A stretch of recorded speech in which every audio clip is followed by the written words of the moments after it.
Assalamualaikum warahmatullahi wabarakatuh. Kali ini kita akan membahas tentang praktik input dan output pada ESP32 ya. Ringkasannya ada 3 praktik utama, itu pembacaan sensor LDR, otomasi dengan relay, dan kontrol jarak jauh lewat smartphone Blink. Materi ini ditunjukkan untuk hobis elektronik, mahasiswa teknik, dan makers yang sudah familiar dengan ESP32. Kita lanjut, agendanya tuh nomor 1 adalah LDR sebagai input, komponen, wiring, dan pembacaan analog. Lalu 2 adalah LDR plus relay otomatis, logika kontrol, pin out, dan keamanan daya. Dan nomor 3 itu kontrol via smartphone, integrasi BuyLink, token, dan koneksi wifi. Ringkasan dan langkah selanjutnya, checklist tip debugging dan referensi code.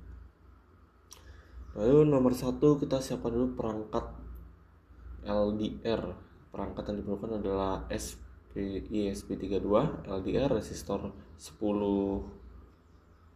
kOhm, dan kabel jumper, kabel USB, komputer dengan Arduino IDE. Lalu pastikan driver ESP32 terpasang dan board ESP32 dev module tersedia di board manager. Lalu saran di sini, gunakan resistor sebagai pembagi tegangan LDR dan 10K disusun sebagai voltage divider ke pin analog.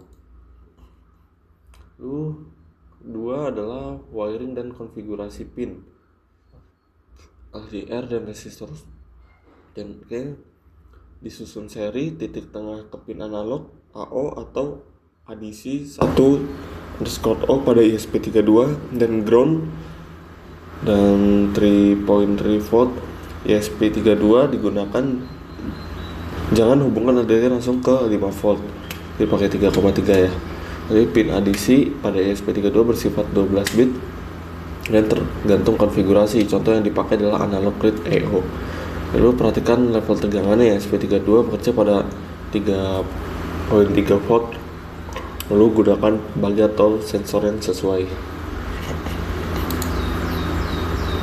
Lalu contoh kode dan praktik pembacaan. Logika dasar membaca nilai analog tiap 1 detik dan cetak ke serial pada 115.200 baud, dan lakukan smoothing sederhana, moving average 5 sampel untuk mengurangi fluktuasi. Contohnya ya.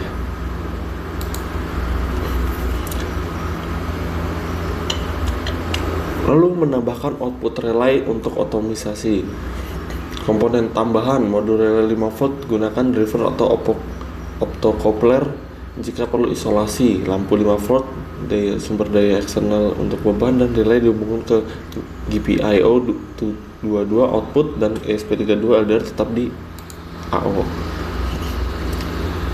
Lalu logika kontrol otomatis, threshold nih kurang dari 200, kondisi gelap, aktifkan relay. Relay pin high, jadi ini adalah logikanya ya, logika buat codingannya dan otomatis kontrolnya. Lanjut, lalu ada kontrol ESP32 via smartphone atau BuyLink. Jadi setelah kita bikin di Arduino idenya, kita masukkan di BuyLink ya teman-teman ya, biar bisa dipakai di smartphone. Lalu langkah integrasi ke BuyLinknya seperti berikut. Jadi kayak membuat project baru di BuyLink, dari device-nya dan koneksinya. Lalu catat token yang dikirim via email, lalu install library-nya, lalu siapkan SSID, password, dan token.